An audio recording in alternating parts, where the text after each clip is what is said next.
Blake, obviously the 29 missed tackles sort of stick out like a sore thumb. You guys had done a pretty good job against Virginia. When you went back and looked at the film, what did you see that wasn't happening on those plays?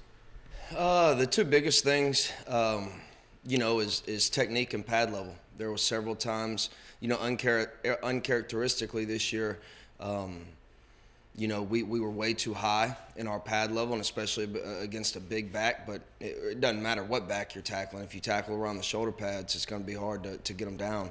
And then times where I thought we stopped our feet, especially in the hole. There's multiple times where we have a player, a player for a player in the gap, and if we just run our feet, we end up, with a 0-yard gain. Unfortunately, that did not happen where they were able to spin out or make us miss maybe in a hole and gain, 7 to 8 yards per pop. So those two things, without a doubt, were the main cause for missed tackles. And I guess with DJ, he's a young kid, sophomore. I know you guys really like him, but to have those two plays where he gives up the touchdowns and coach kind of touched on, how do you kind of rebuild his confidence? Where do you guys go with him from here? Technique, fundamentals and technique. These games, obviously we've had some tough losses. The biggest thing that continues to show up is a lack of focus for 60 minutes as far as in my opinion, as far as our technique and fundamentals. Neither play would have been a heroic effort on his part. If he trusts his fundamentals and trusts his technique, I think both of those plays are defended. So, don't flinch, don't panic. We're still going to need them. We still have a lot of football left to play, and just trust your technique. After Pickney went down, was there any thought to maybe shifting Shaq over to the weak side, just him being a more experienced guy? I know he plays inside, but just being a more experienced guy, and then maybe allowing Sam Brooks to play the middle for Shaq, or was that just not even an option? I thought Ryan Rigoni went in there and did a heck of a job. If he was struggling, maybe that's something that we could have maybe discussed, but he went in there, he played 31 snaps. We had him down, finding his way around the ball 10 times, either from an assist or a solo tackle. There's some plays I'm sure, just like every kid that walked on that field would like to have back. But I tip my hat to that kid. If he was struggling, maybe that's something that we would have talked about, but he really did a fine job for us, and my hat's off to him. I thought he played well. It's one of those deals where his number was called, and I thought he answered it.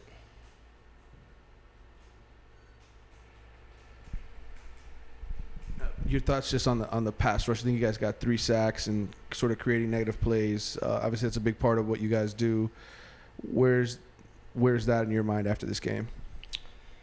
I think our pass rush has been pretty good.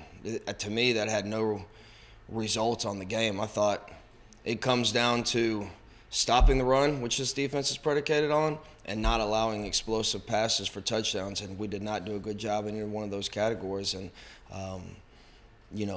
to me, those were the two biggest things to come out of this week. Georgia Tech had those 2 8-minute drives in the second half. Aside from the poor tackling that we've addressed, was there anything else that stood out on those drives as to why the defense couldn't get off the field? Yeah, missed assignments. Ironically, we had the same exact pressure call versus the same exact run in the first half, and we tackled it for a half-yard loss. 3rd and 9, I think it was, backed up, that we end up not running the pressure the proper way, and it ends up spitting for, they're trying to punt the ball. They're 3rd and 9 backed up, and ends up popping for 14 yards or whatever it was. So, once again, attention to detail. We have to improve it across the board. Manny mentioned, going back to the missed tackles, you mentioned that there was some sort of discipline structure in place for the missed tackles. What was done to address that, and how are you going to address it moving forward? Well, it's something that we do every week. On Sundays. It wasn't specific just to this game because we had happened to miss more.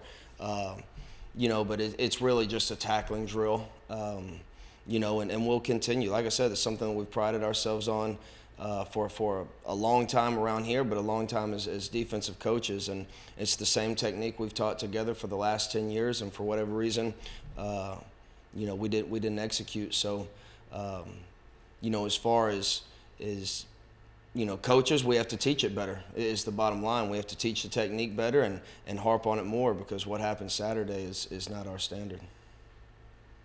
Like as an extension of that, it's kind of like really been a recurring theme the whole year.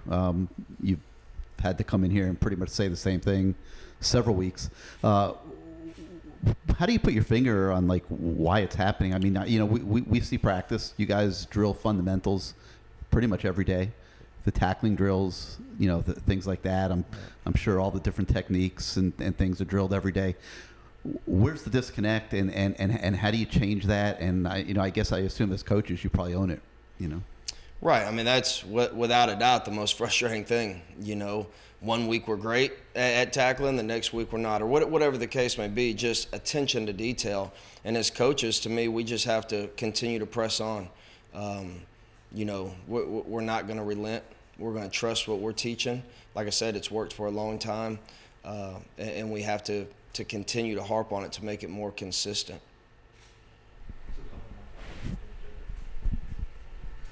I was going to ask you about Pittsburgh's offense. We haven't talked about them yet. Obviously, 2 receivers. I think they're leading the conference and way up there in the standings. And their quarterback. What do you think of their offense and their attack and the challenge you guys face this week with that? I think they present a lot of problems. They're diverse formationally. They're diverse from a personnel standpoint. I think their quarterback has a really strong arm, can make any throw on the field.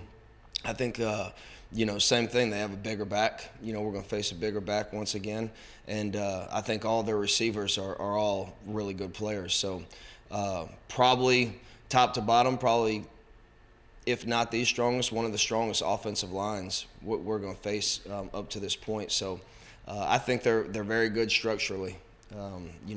They don't beat themselves a lot. They're not a team that you see a lot of missed assignments. You can tell they're well coached. So we'll have our hands full.